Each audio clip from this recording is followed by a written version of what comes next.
दोस्तों, आप सभी का स्वागत है अपने यूट्यूब चैनल अर्थात Pradeep coaching classes YouTube channel पर। और मैं हूं रणजीत यादव। जैसा कि आज आप सभी लोगों के बीच में हिंदी ग्रामर का ऐसा टॉपिक जो आज तक आप कभी पढ़े ही नहीं होंगे, अगर पढ़े भी होंगे तो ऐसा नहीं पढ़े होंगे।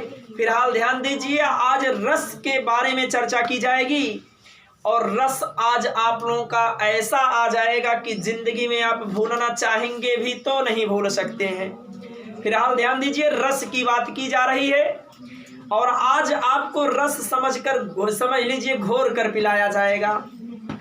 आपको रस के बारे में चर्चा, पहले आप देखिए रस का शाब्दिक अर्थ क्या होता है बाबू। आनंदित, प्रफुल्लित, उत्साहित, अर्थात रस का शाब्दिक अर्थ मान सकते हैं आनंद, जिसे आप कहते हैं किसी काव्य या साहित्य या संस्कृत या नाटक को सुनने में जो आपको आनंद मिलता है, पढ़ने या सुनने से जो आनंद मिलता है उसी को ही रस कहा जाता है। ये तो रस की परिभाषा।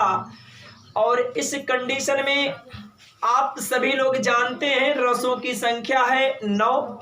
अगर अनेक रचनाकारों के रूप में अगर आप मानते हैं तो रसों की संख्या होती है 11, लेकिन मूल रूप से रसों की संख्या 9 होती है। और अगर भरत मुनि के अनुसार रसों की संख्या पूछी जाएगी तो वह 8 होती है। भरत मुनि के अनुसार रसों की संख्या 8 होती है। तो थोड़ा सा प्रॉब्लम आपका ये होता है कि 9 रस याद करें, उसके बाद उसका अस्थाई भाव याद करें, तो बड़ा बकवास लगता है आप लोगों को। हालांकि आप छोटे क्लास में 4 लाइन, 5 लाइन, 7 लाइन, 8 लाइन की कविता याद करके आ चुके हैं यहाँ तक। तो यहाँ पर पूरे रस में केवल आपको 4 लाइन का समझ लीजिए चौपाई है। पूरे 4 लाइन में आपको रस में बुक यानी किताब छूने की जरूरत ही नहीं पड़ेगी, केवल 4 लाइन।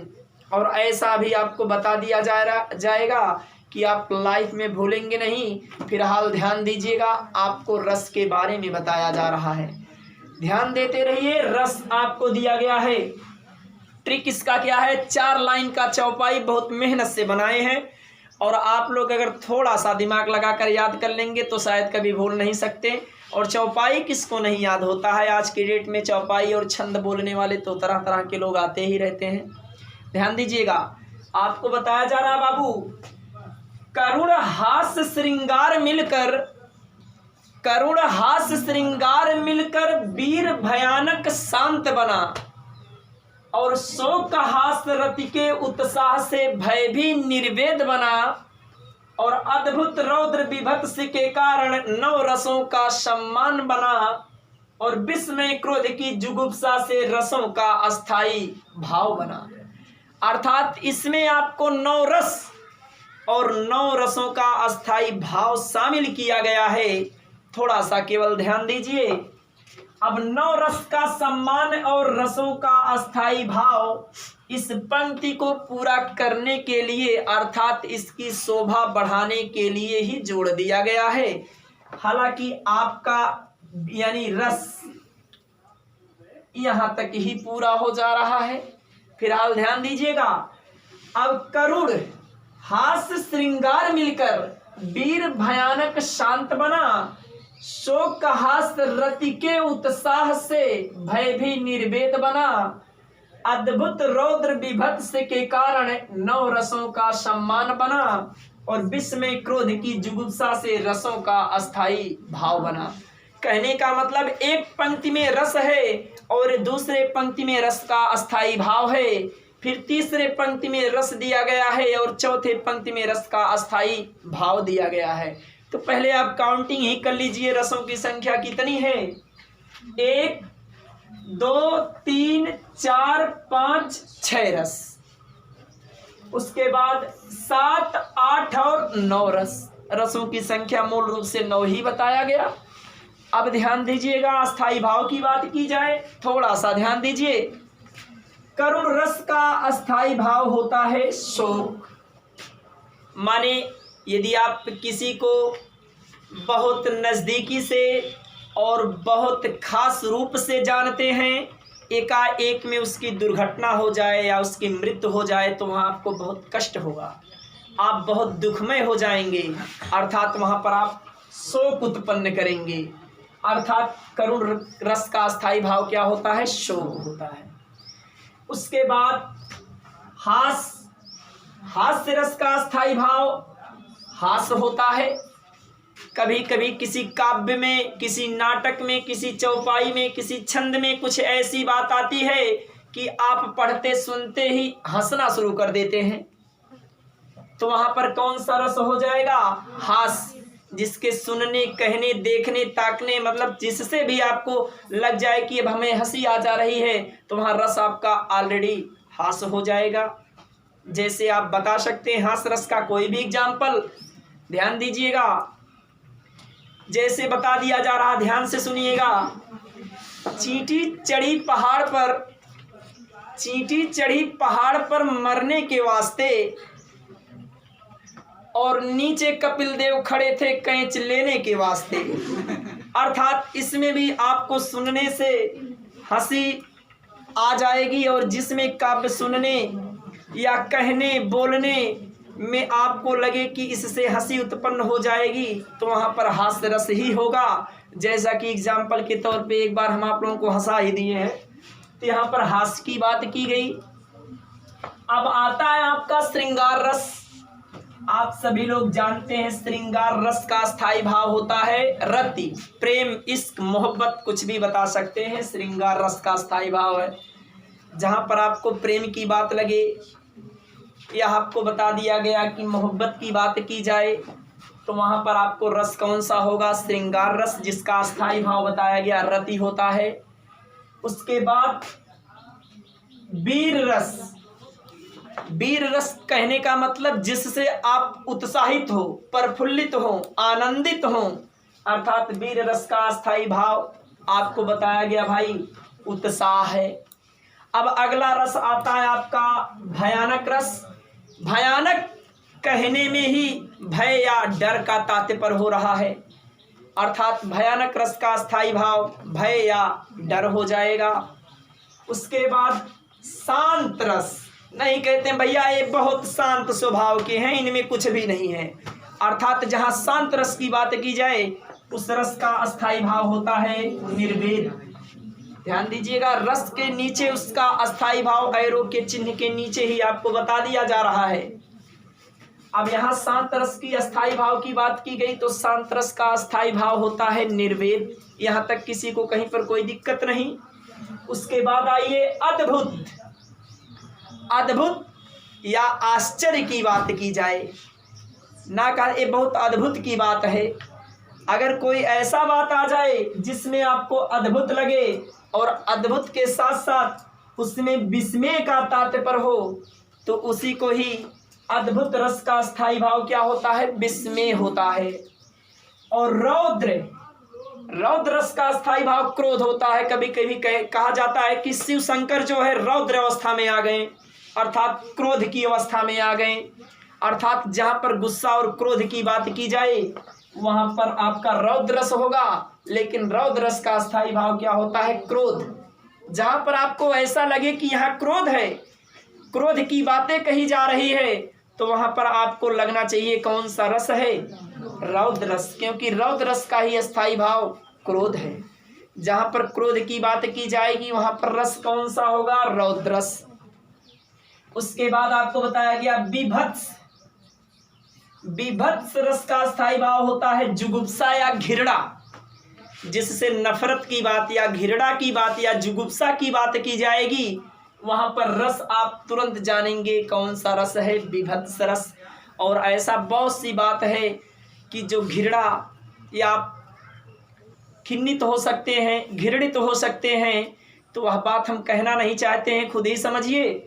जहाँ पर आपको बताया गया जुगुप्सा या घृणा या नफरत की बात हो जाए, वहाँ पर आपको बताया गया कौन सा रस होगा? विभत्स रस होगा, और जिसका स्थायी भाव होता है जुगुप्सा। अर्थात इसमें आपको 9 रस और 9 रसों का स्थायी भाव, और इसमें मिला जुला के सब रसों की व्याख्या भी हो गया। हालांकि अभी आपको एग्जाम्पल सहित बताया जाएगा लेकिन इस 4 लाइन के चौपाई में पूरा रस आपका इसी में है। और जैसा कि आप सबको बता भी दिया गया है, तो एक बार पुनः देखिए, एक बार पुनः आप लोग हमारे साथ भी अपना चौपाई को दोहरा सकते हैं। जैसा कि आपको बताया गया भैया कि करुण हास्य श्रृंगार मिलकर वीर भयानक शांत बना, और शोक हास्य रति के उत्साह से भय भी निर्वेद बना, और अद्भुत रौद्र विभत्स के कारण 9 रसों का सम्मान बना, और विष में क्रोध की जुगुप्सा से रसों का अस्थाई भाव बना। अर्थात इस 4 लाइन के चौपाई में आपका 9 रस है और 9 रसों का अस्थाई भाव है, जैसा कि आप सभी लोगों को स्पष्ट रूप से दिखाई देता होगा। अब रस के अंग की बात की जाए, रस के अंग कितने होते हैं? रस के केवल 4 अंग होते हैं जो आपके सामने दिया गया है। विभाव, अस्थाई भाव, संचारी भाव और अनुभाव। हालांकि इसी में आप सबको एक ही एग्जाम्पल के तौर पे बता दिया जाएगा। बहुत जो है जरूरी तो नहीं होता है, फिलहाल समझ जाएंगे तो आपको ही काम देगा। थोड़ा सा ध्यान दीजिए, विभाव, अस्थाई भाव और संचारी भाव, अनुभाव। एक छोटा सा एग्जाम्पल आप सामने, यानी आप सब लोगों के सामने रखा जा रहा है। थोड़ा सा ध्यान दीजिए, उस एग्जाम्पल के जरिए आपका ये स्पष्ट हो जाएगा। जैसा कि आप सभी लोग कल्पना कीजिए, आप कभी भूत देखे हैं? भूत देखे नहीं है, मूवियों में आप भूत को देखे होंगे, ठीक ना भैया? अगर रियल में आपके सामने भूत आ जाए, थोड़ा सा ध्यान दीजिए, अगर रियल में आपके सामने भूत आ जाए तो आप तुरंत भय अर्थात डर जाएंगे।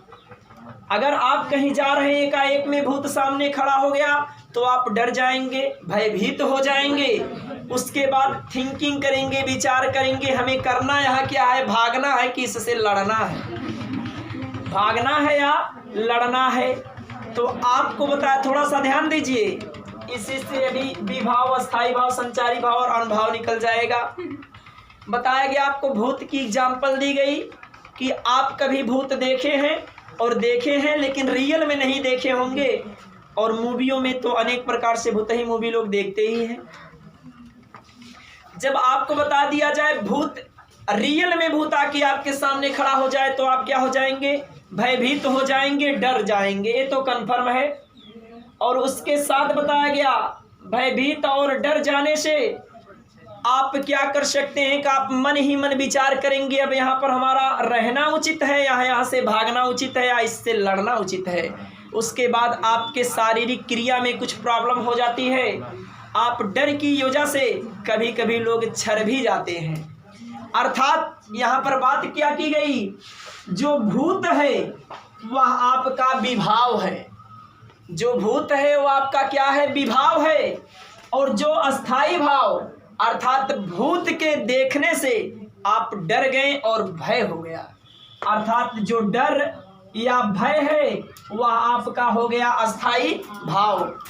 संचारी भाव क्या है कि जो आपके मन में उथल पुथल हो रहा है, अर्थात आप बता सकते हैं उथल और पुथल, मतलब मन ही मन जो विचार कर रहे हैं वो आपका हो गया कौन सा भाव, संचारी भाव। और एक चीज ये जानिए कि संचारी भावों की संख्या होती है 33 और विभावों की संख्या होती है केवल 2, उद्दीपन और आलंबन। हालांकि यहाँ पर बहुत विशेष तौर पे जरूरी नहीं है, हालांकि आप पढ़ रहे हैं तो जान भी जाइए।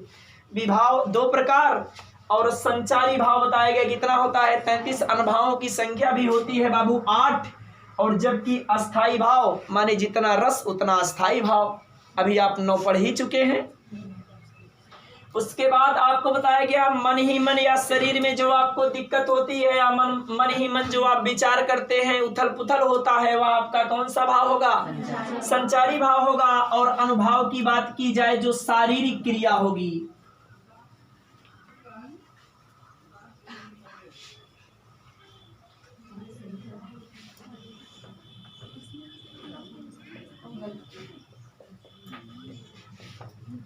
जो शारीरिक क्रिया की बात की जाएगी, शारीरिक क्रिया की बात जो की जाएगी, जिसको आप फिजिकल रिएक्शन भी कह सकते हैं, उसमें आपको बताया गया वह क्या होगा, आपका अनुभाव होगा।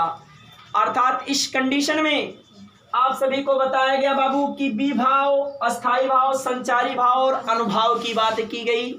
यानी आपका भूत हो गया विभाव, और उसके देखने से जो डर और भय मन में उत्पन्न हुआ वो हो गया अस्थाई भाव, और जो मन ही मन विचार किए अर्थात उथल पुथल हो गए वो आपका हो गया संचारी भाव, और जो फिजिकल रिएक्शन अर्थात शारीरिक क्रिया होती है वो आपका हो गया अनुभाव। इतने में ही रस का निचोड़ली था और आगे आपको बताया जा रहा है।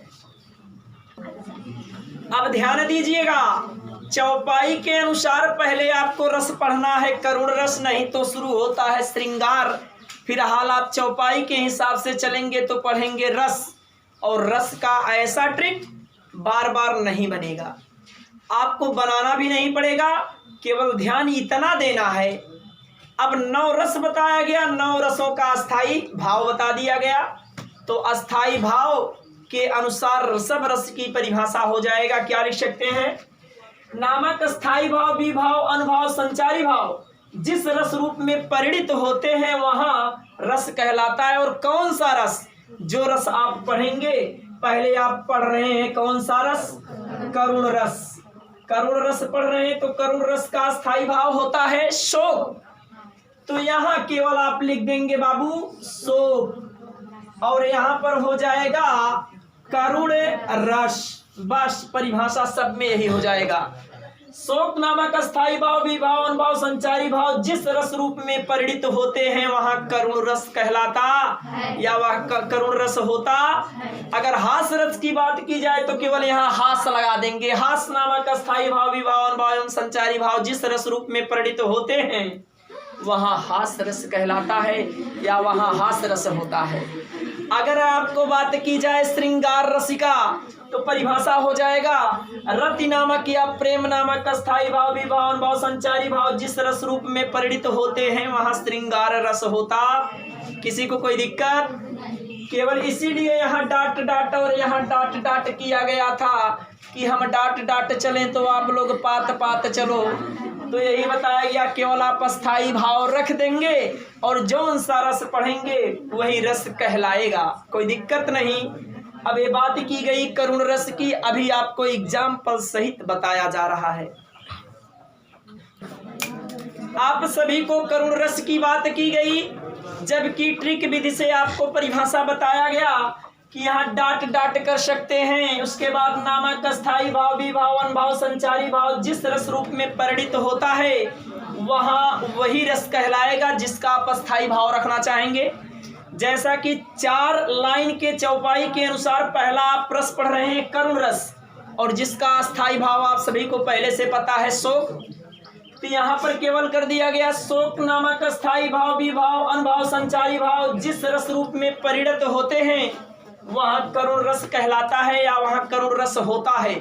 अर्थात जहाँ पर शोक की बात की जाए, दुख की बात की जाए, वहां पर ही करुण रस होगा। जैसे कि एग्जाम्पल आपको बताया जा रहा है, धोखा ना दो भैया मुझे इस भांति आ करके यहाँ, और मझधार में मुझको बहा कर तात जाते हो कहाँ। सीता गई तुम भी चले मैं भी जीऊंगा ना यहाँ, तब सुग्रीव बोले सब बानर जाएंगे वहां। अर्थात जब श्री रामचंद्र जी के छोटे भाई लक्ष्मण को शक्ति बाण लगी थी, ये तब का वर्णन किया गया है, और सीता का किडनैप रावण ने कर लिया था। इस कंडीशन में जब सीता का किडनैप रावण कर ले गया और बताया कि भैया लक्ष्मण को शक्ति बाण लग गई, तब श्री रामचंद्र जी ने यही चौपाई बोले थे कि धोखा ना दो भैया मुझे इस भांति आकर के यहाँ। अर्थात घर से आप वन में तो आए हैं पर हमें अकेला छोड़कर आप कहाँ चले जा रहे हैं, और उधर सीता गई इधर आप भी जा रहे हैं, इधर हम भी चल जा रहे हैं। तब सुग्रीव बोले साथ में सब बानर भी जाएंगे वहाँ। अर्थात श्री रामचंद्र जी के बारे में उनके प्रिय भाई अर्थात लक्ष्मण जी के लिए वो अपनी शोक को, अपने दुख को प्रकट कर रहे हैं। अर्थात इसमें कौन सा रस होगा? करुण रस होगा। जहाँ पर शोक की और दुख की बात की जाएगी तो वहाँ आपका करुण रस ही होगा। और एक एग्जाम्पल तो आपको विशेष तौर पे याद ही रहना चाहिए, क्योंकि एग्जाम्पल सही तरह से पूछता है। उसके बाद दूसरा एग्जाम्पल, हाय राम कैसे झेले अपनी लज्जा अपना शोक। अब यहाँ पर शोक आ गया तो ऑलरेडी आप पकड़ ले जाएंगे कि भाई करुण रस है, अर्थ आपको पता हो या ना हो। हालांकि अगर उदाहरण आप देखेंगे तो स्पष्ट रूप से वहाँ अर्थ निकलता ही रहेगा, दुख या शोक की बात कही ही जाएगी। तो इस अवस्था में बताया गया दूसरा एग्जाम्पल, हाय राम कैसे झेले अपनी लज्जा अपना शोक, और गया हमारे ही हाथों से अपना राष्ट्रपिता परलोक। अर्थात अपने ही हाथों से अपना राष्ट्रपिता क्या कर गए, परलोक सिधार गए। इसमें भी दुख की या शोक का ही वर्णन किया गया है, अर्थात यहाँ पर भी करुण रस ही होगा। चलिए ध्यान दीजिएगा, आपका करुण रस हो गया। करुण हास्य श्रृंगार मिलकर, अर्थात करुण हास्य के बाद, करुण रस के बाद हास्य का नंबर आ गया, क्योंकि चौपाई के अनुसार ही रस आपका चल रहा है। तो हास्य रस, और एक ट्रिक आपको यही बताया गया कि चाहे जितना भी रस हो, चाहे जौन सा रस हो, रस 9 आपको बताए गए, 9 का स्थायी भाव बताया गया। एक ट्रिक सबके लिए कि नामक स्थायी भाव, विभाव, अनुभाव एवं संचारी भाव जिस रस रूप में परिणित होते हैं वहाँ ही वही रस होगा जो रस आप पढ़ेंगे। जैसा कि यहाँ आप पढ़ रहे हैं हास रस, और हास रस का स्थायी भाव हास होता है, कि यहाँ पर क्या हो जाएगा, हास नामक अस्थाई भाव, विभाव, अनुभाव एवं संचारी भाव जिस रस रूप में परिणत होते हैं वहां बताया गया बाबू आपका हास्य रस होता है। देखिए परिभाषा हो गया कि हास्य नामक अस्थाई भाव, विभाव, अनुभाव एवं संचारी भाव जिस रस रूप में परिणत होते हैं वहाँ हास्य रस होता है, या वह हास्य रस कहलाता है। हमारे कहने का मतलब, चाहे जिस दोहे और चौपाई सुनने पर आपको हंसी आ जाए, या किसी विशेष व्यक्ति को देखने के बाद आपको हंसी आ जाए, तो वहाँ पर कौन सा रस होगा, हास्य रस होगा। कोई अद्भुत सा चेहरा आ गया आप लोगों के सामने, या कोई ऐसा वेशभूषा बना लिया कि आपको देखते ही हंसी छूट जाए। इतने छात्रों में से कोई एक फर्स्ट क्लास के अक्कू भक्कू और थोड़ा सा काजल भाजल टीक मटीक करके चला है आप लोगों के सामने, तो आप लोग एकाएक हंसना शुरू कर देंगे। उसका वेशभूषा थोड़ा सा चेंज हो जाएगा तो थोड़ा सा अजीब सा लगेगा, आप खुद ही अपना हंसी नहीं रोक सकते। कहने का मतलब, जिस काव्य को सुनने से या जिस बुक को या किताब से या बताया गया रामायण महाभारत को पढ़ने से जब आपको हंसी आ जाए तो वहाँ पर कौन सा रस होगा, हास्य रस होगा। या जिस चौपाई छंद को सुनने से भी हंसी आ जाए तो वहाँ पर आपका हास्य रस होगा।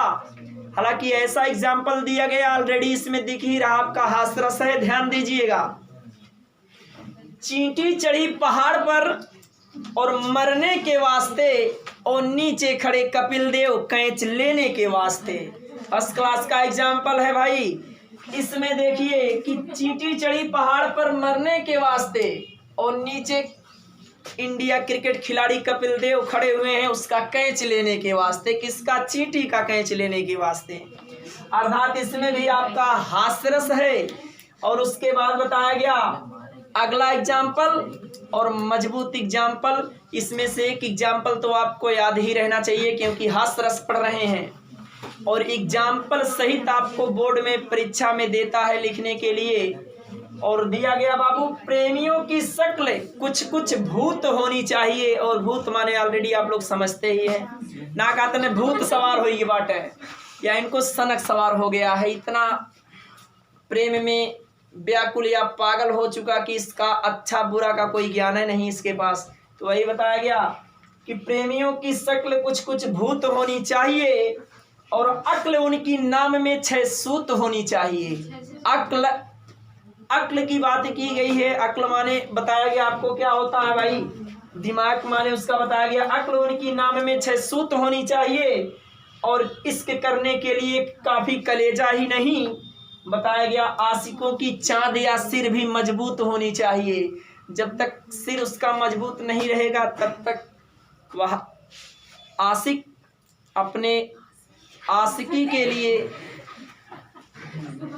इसी प्रकार जो है वह हास्य रस में व्याकुल ही रहेगा। हालांकि अर्थ एकदम बिल्कुल स्पष्ट हो रहा आप लोगों के लिए, यही बताया गया। एग्जाम्पल और दे सकते हैं, जैसे शीश पर गंगा हंसे और भुजनी भुजंगा हंसे, हास के ही दंगा भयो नंगा के विवाह में। अर्थात यहाँ पर श्री शंकर जी का वर्णन किया गया है कि शीश पर गंगा हंसे भुजनी भुजंगा हंसे, हास के ही दंगा भयो नंगा के विवाह में। या आप एग्जाम्पल और दे सकते हैं, बंदर ने कहा बंदरिया से चलो नहाए गंगा और घर में बच्चों को करने दो हुरदंगा। अर्थात हास रस है। और बता सकते हैं, अचरा लाल दिखावत बाड़ू और हंसिया ले चमकावत बाड़ू और राजनीति के झोंटा खोले खबर खबर खजुआ। अर्थात जिसको सुनने कहने या पढ़ने से आप अपनी हंसी को ना रोक सको वहाँ ही आपका हास्य रस होगा। अर्थात एग्जाम्पल देखने के तात्पर्य से आपको हास्य रस लग ही जाएगा, आपको अर्थ का ज्ञान हो या ना हो। हालांकि कहीं ना कहीं से थोड़ा सा यानी आप जान ही जाएंगे कि इसमें हास्य रस की काव्य या हास्य रस के बारे में ही कहा गया है। तो यही आपका हास्य रस भी है बाबू।